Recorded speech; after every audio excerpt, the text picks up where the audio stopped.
नमस्कार प्यारे साथियों। मैं उम्मीद करता हूँ आप सभी लोग मस्त होंगे, स्वस्थ होंगे और जबरदस्त होंगे। साथी, आज की क्लास में हम लोग पढ़ने जा रहे हैं अकबर का पार्ट सेकंड है, जिसमें आज अकबर के नवरत्नों के बारे में पढ़ेंगे। आप जानते हैं यहाँ से सवाल हर बार आता है।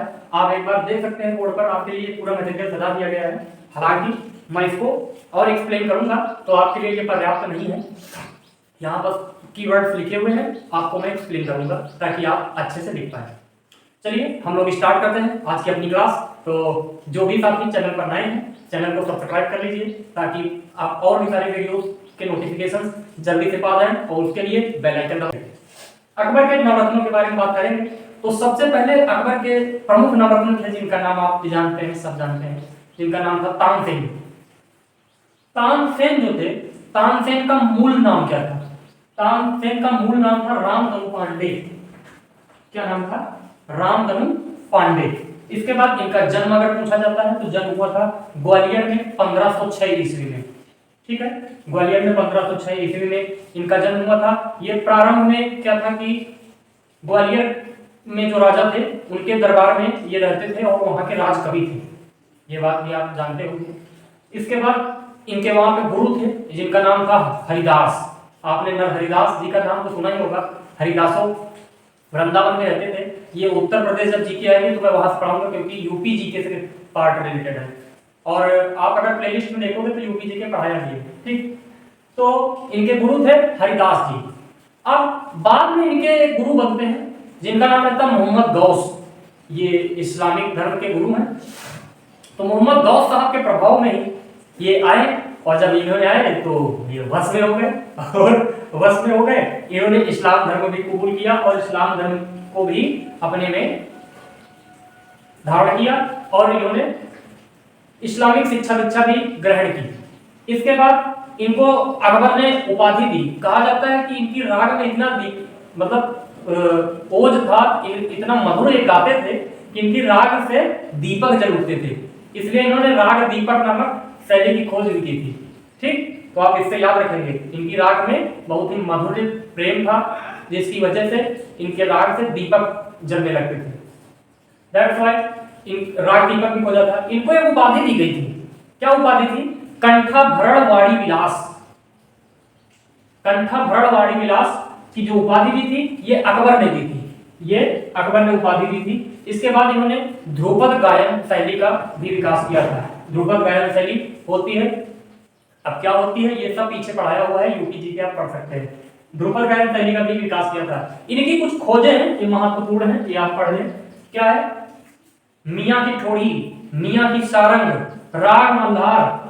ठीक, राग मल्हार, मियाँ की ठोड़ी, मियाँ की सारंग। एक होता है दरबारी कांगड़ा, दरबारी कांगड़ा, तो ये भी आप पढ़ लेंगे। इनका मकबरा भी बना हुआ है। मकबरा मैं बता दूं, मकबरा इनका ग्वालियर में बना हुआ है।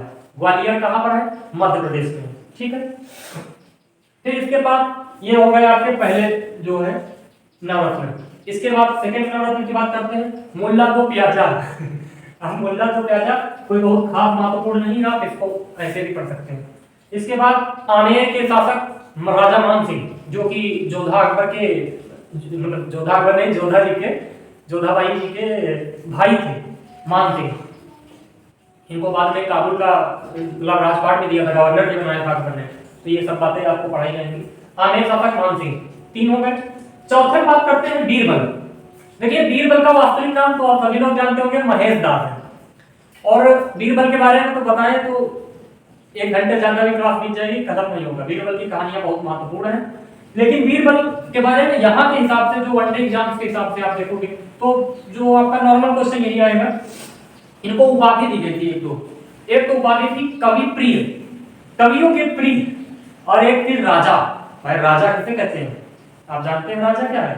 छत्र को धारण करने वाला राजा। तो कवि प्रिय और राजा की उपाधि मिली। 1583 ईस्वी में इनको न्याय विभाग यानी डिपार्टमेंट ऑफ द जुडिशरी का अध्यक्ष बनाया गया था। किनको? इन्हीं बीरबल जी को। इनकी मृत्यु हो गई थी 1586 ईस्वी में। आप जानते हो अफगानिस्तान क्षेत्र में यूसुफ जई जाति रहा करती थी। यूसुफ जई जातियों ने विद्रोह कर दिया था अकबर के खिलाफ।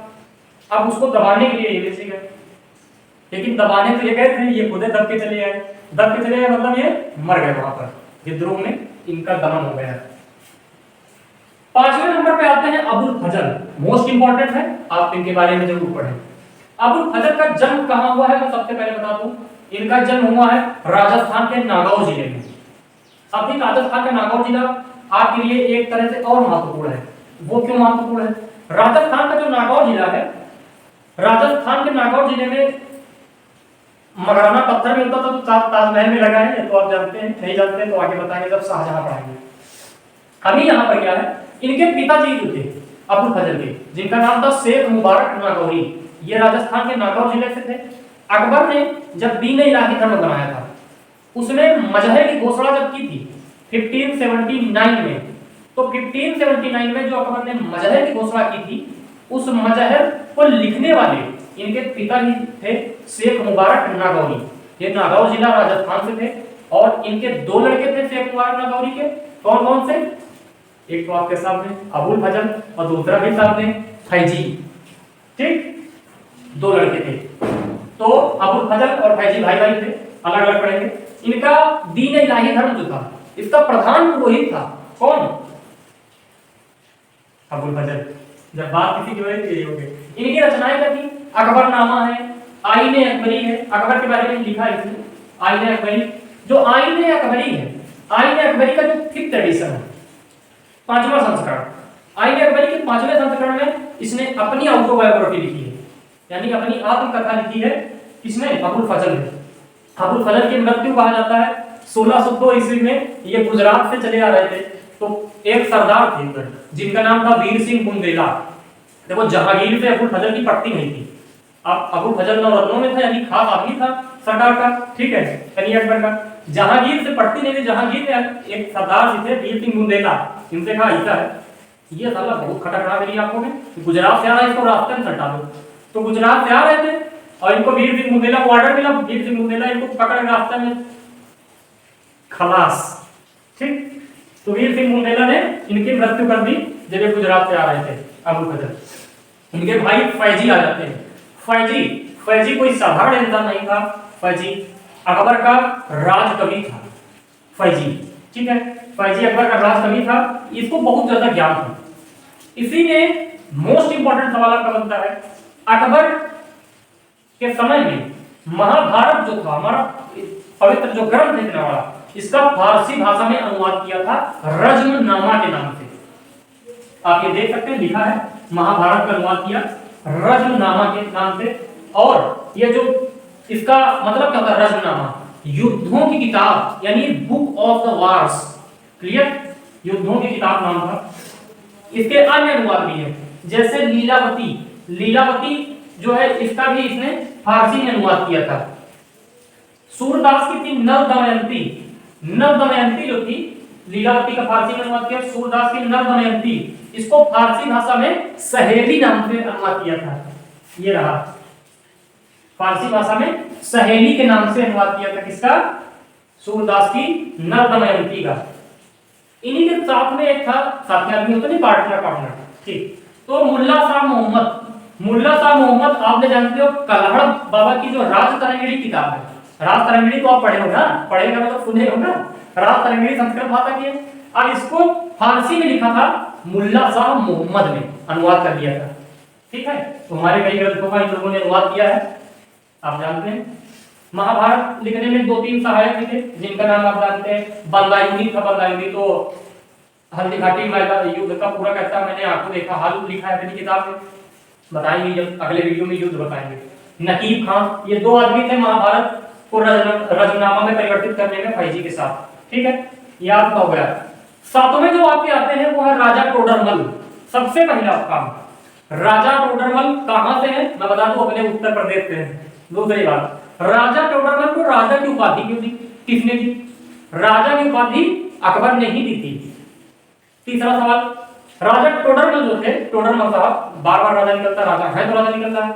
राजा था टोडरमल साहब, ये अकबर के दरबार में आने से पहले कहीं और मिला करते थे। क्यों नहीं मिला करते थे? अपने घर में रहा करते थे। अरे अपने घर में नहीं पूछ रहे, शेरशाह सूरी के दरबार में रहा करते थे। Then after that Sher Shah Suri के बाद ये आ गए कहां? अकबर के राज्य में। ठीक, जब अकबर के राज्य में आ गए तो इन्होंने एक पद्धति लाई, पद्धति के बारे में बात बताते हैं।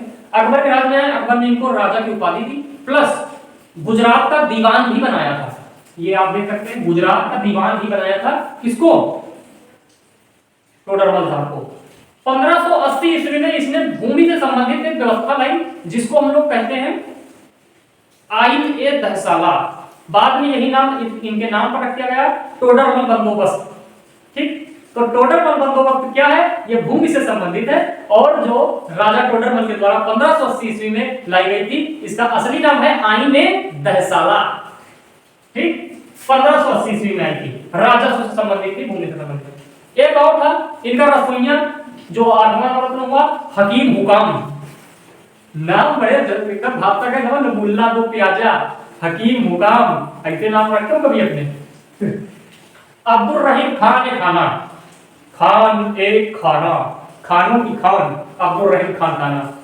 क्या था भैया ये कोई और नहीं, अकबर के प्रथम संरक्षक बैरम खान का पुत्र था और प्रकांड विद्वान था, विद्वान बहुत तगड़ा था। लेकिन यहाँ पर आपको मैं बताऊं, अकबर की, अब मैं क्या कहूं, अभी एजुकेटर के रूप में हूं, लेकिन यहाँ पर एक इसकी हैवानियत का पता चलता है, एक किस प्रकार का व्यक्ति था, कितना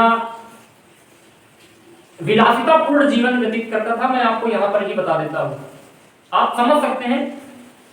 बैरम खान जिसने इसको बाप की तरह पाला, समझिए, बाप की तरह जिसने इसका पालन पोषण किया, उसी बैरम खान को इसने पहले हराया, युद्ध किया। उसको पहले राज्य से भगाने के लिए कह रहा था, हज चले जाओ, या तो कालपी के गवर्नर बन जाओ चंदेरी के, या तो न्याय विभाग ले लो। कहा यार गुप्तचर विभाग ले लो, तो बैरम खान ने कहा बताओ हमने इसको इतने साल ये किया और ये हमको कह रहा ये ले लो, या तो हज चले जाओ। लड़ाई हुई, हरा देता है, पाटन चले जाते, मुबारक शाह मार देता है, आप जानते हैं। उसी बैरम खान का पुत्र अब्दुल रहीम खान का नाम, क्योंकि बैरम खान की वाइफ नहीं होगी और रही क्या होंगी, तो वाइफ जो थी बैरम खान की, अब अभी बेटा है तो कुछ कर नहीं सकता, समझ पा रहे हैं? दिमाग से सोचिए। इसने दिमाग लगाया, इसको एक पद दे देते हैं अब्दुल रहीम खान खाना को। अब्दुल रहीम खान खाना जो था, इसको नवरत्न बना दिया, यानी प्रमुख मंत्रियों में शामिल कर लिया, और इनकी जो मां थी यानी बैरम खान की विधवा बेगम, उससे निकाह कर लेता है। आप इसके चरित्र का आकलन कर सकते हैं। मैं यहां ज्यादा कुछ बोल नहीं सकता हूं, प्रतिबंधित है, लेकिन आप ये सोचिए किस पद्धति का ये आदमी था। खैर जो भी है, हम अपनी पढ़ाई की बात करते हैं। अब्दुल रहीम खान खाना पुत्र था बैरम खान का। जहांगीर का ये गुरु भी था, जहांगीर का गुरु भी था, हिंदी वगैरह बहुत अच्छे से आती थी। एक बात याद रखें, हिंदी को मुगल काल में जो अकबर का टाइम पीरियड है, अकबर के टाइम पीरियड में स्वर्ण काल कहा जाता था हिंदी को। ठीक, जहांगीर का गुरु था, हिंदी का विद्वान था, हिंदी इसको बहुत आती थी। बाबर नामा का इसने फारसी भाषा में अनुवाद किया था, याद होगा। बाबर नामा बाबर ने ही लिखी थी, बट वो तुर्की भाषा में थी। ठीक, अब इसको तुर्की से फारसी में किसने लिखा? फारसी में लिखने वाले दो आदमी थे। कितने आदमी थे? कालिया, सरदार, सिर्फ दो। कौन कौन थे? एक अब्दुल रहीम खान खाना और दूसरे पायंदा खान। ये लास्ट में लिखा है पायंदा खान और अब्दुल रहीम खान खाना। ये फारसी में तुर्की भाषा से अनुवाद किया था। अब बाबरनामा का अंग्रेजी में अनुवाद किया गया था और फ्रेंच में भी अनुवाद किया गया था, कई सारी भाषाओं में अनुवाद किया गया था। तो ये अकबर के नवरत्न हैं, आप इनको एक बार स्क्रीन शॉट ले सकते हैं। तो फ्रेंड्स, आज की क्लास कंप्लीट होती है। आपको ये वीडियो कैसी लगी आप कमेंट बॉक्स में कमेंट कीजिएगा, अपनी प्रतिक्रिया दीजिएगा। अब अगर आपको अच्छी लगती है तो आप सब्सक्राइब कर सकते हैं, लाइक कर सकते हैं और शेयर भी कर सकते हैं। मिलेंगे हम लोग अगली क्लास में अकबर के युद्ध जो अकबर ने लड़े उनके बारे में, और हल्दी घाटी जैसे युद्ध का भी हम लोग चर्चा करेंगे, और ऐसा चर्चा करेंगे कि आपके दिमाग में छाप देंगे। आप सपने में भी वही युद्ध आपको दिखेगा ऐसा पढ़ाऊंगा इस व्हाइट बोर्ड पे, जो कभी नहीं हुआ और क्या होगा।